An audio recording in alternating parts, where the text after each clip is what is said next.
Juksi na mtoto wake Prince Rakim ni mapacha. Yaani kwa kauli fupi ambayo unaweza ukaitumia ni kwamba Juksi amejizaa mwenyewe.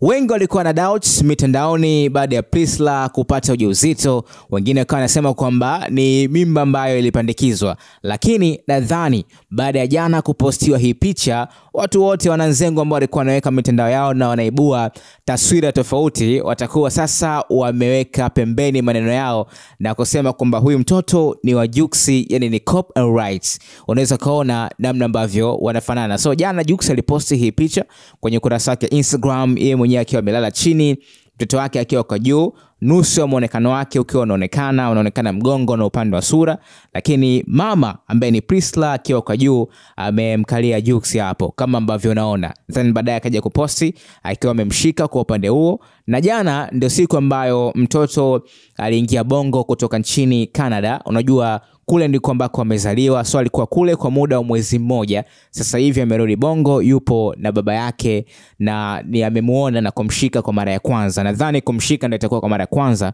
Kumuona labda alimpigia video call kipindi ambacho alikuwa hospitali, alikuwa Canada, ndiko ambako alimuona. Sasa jana bwana alipofika tu mtoto imefanyika sherehe kubwa sana ndani yake. Nimeona Juksi alipamba nyumba kweli kweli, alimkaribisha Priscilla kwa namna ya kitofauti sana. Yaani sije kuona mtoto akikaribishwa kwa aina hii. Tumeona watoto wengi sana wa mastaa wakizaliwa, lakini hatuje kuona namna ambavyo Juksi amefanya. Ameonyesha upendo mkubwa na kuonyesha kwamba hiki kitu alikuwa anakitamani na kukisubiri kwa muda mrefu. Sasa tuje kwenye issue ya muonekano, kitu ambacho kimewavutia watu wengi na kutambua kwamba huyu mtoto ni wa Juksi moja kwa moja. Unaweza kuona kwanza muonekano wa kichwa tu, haihitaji DNA. Nywele ambazo mtoto anazo, unaweza kuona nywele za Juksi, japokuwa nywele zake sio kubwa miaka yote, nywele zake amekuwa akiziweka kwenye mtindo wa low cut. Huyu mtoto nywele zake zina muonekano wa baba yake moja kwa moja. Unaweza kuona namna ambavyo nywele za Juksi zinaonekana ni kama zimekaa sawa, sio nywele za kipilipili, na za mtoto zipo hivyo hivyo. Ni nywele ambazo zimeendana na muonekano wa baba yake. So baada ya kuona hivi tu, nimeona hata baadhi ya watu wakiweka komenti zao wakisema kwamba huyu mtoto hahitaji DNA kabisa. Yani moja kwa moja amefanana na baba yake kwa asilimia zote. Nimeona mpaka Juksi kampa pesa mke wake kwa ajili tu ya kitu ambacho amekifanya kutoka kwake. Unajua kupata mtoto then anafanana na wewe moja kwa moja sio kitu ambacho wengi wanapata bahati nacho. So Juksi aliamua kumzadia hizi pesa mke wake. Hebu msikilize hapa namna ambavyo alinogesha siku yao ya kufurahia mtoto kurudi Bongo baada ya kutoka nchini Canada. Sikiliza hapa Juksi namna ambavyo anaongea. She doesn't know that I have something new for her. So let's see her reaction. So we're going now.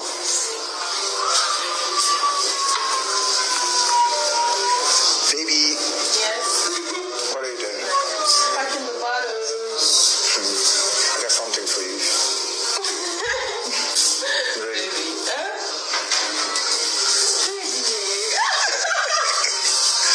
Yeah, you deserve. So unaweza kuona namna ambavyo dola zimetolewa hapo na Juksi kwenda kwa mke wake, kitu ambacho uone wengi wakikifanya baada ya mama kujifungua na vitu kama hivyo. So huenda zawadi nyingi zikaja baadaye. Na jana bana nyumba ilipambwa sana. Nataka nikuonyeshe baadhi ya vitu ambavyo vilifanyika siku ya jana. Huyu anaitwa Abiola ndo mpiga picha wao, ndo mchukua video wao kutoka nchini Nigeria. Kwa hiyo yeye ndo ambaye alichukua tukio zima la nyumba, namna ambavyo ilipambwa, namna ambavyo tukio lote liliandaliwa wakati mtoto anawasili sasa Bongo kutoka airport, na alitoka direct kutoka nchini Canada. So unaweza kaona hapa mwanzoni linaonekana jina la Rakim ambalo liliwekwa bango la jina lilianza kuonekana nje ya nyumba ya Juksi.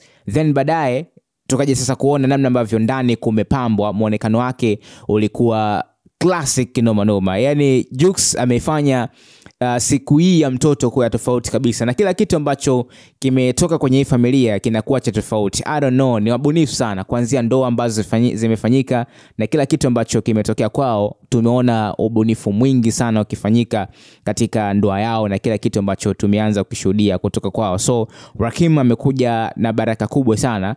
Ngoja nikusomee comments za watu ambao wamecomment sasa baada ya Jux kuposti hizo picha za mtoto ambazo zimeonyesha kwamba amefanana naye kwa asilimia zote. Nimeona comments za wabongo zikiwa nyingi sana. Posti na zaidi ya like 500,000. Ni kitu ambacho wengi sana hawajawahi kukipata kwa muda mrefu kwenye peji zao za Instagram. So kama huyu aliandika sikio tu alihitaji DNA.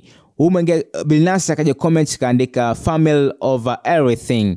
Huyu mwingine akaandika nani amegundua ambaye sikio linaonekana kama la Jux. Huyu akamwambia hongera ni Res. Mwingine akamwandikia mashallah. Huyu mwingine akamwandikia huyu anaonekana kama wewe. Mwingine akamwandikia hongera sana Mkambalas. Unajua hawa ni Mr and Mrs Mkambala. Huyu mwingine kaandika Rihanna kaza juzi mwanae kamposti hajaficha kama bangi njoo bongo sasa.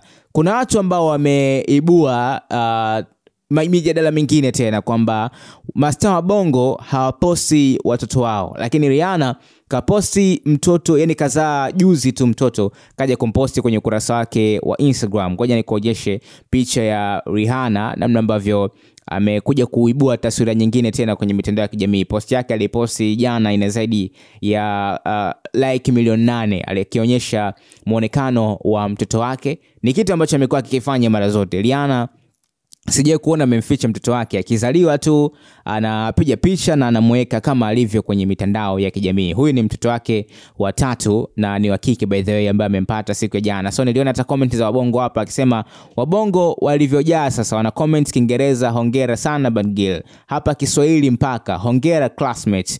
Wengi wame comment hapa, wameweka comment zao baada ya Rihanna kupata mtoto. So ni mjadala mpya ambao umekuja kuwekwa. Watu wanasema kwamba wabongo ni kama wana uzamani fulani hivi, yani kwamba mtoto akizaliwa awekwe kwenye mitandao ya kijamii mpaka atimize mwaka labda ndo anakuja kuwekwa kwenye mitandao ya kijamii. Hata Juma Lokole pia niliona alilizungumzia kwenye ukurasa wake Instagram kuhusiana na watu namna ambavyo wanashindwa kuwaposti watoto wao kwenye mitandao ya kijamii. Nitakutashare hii video angalie namna ambavyo anaongea hapa kuhusiana na swala hilo la watoto. Mastaa wa bongo mimi mnanichekesha sana. Hivi mastaa wa bongo mkipata watoto hivi, nani aliwaambia alianzishaga huu mchezo wa kuficha watoto zenu?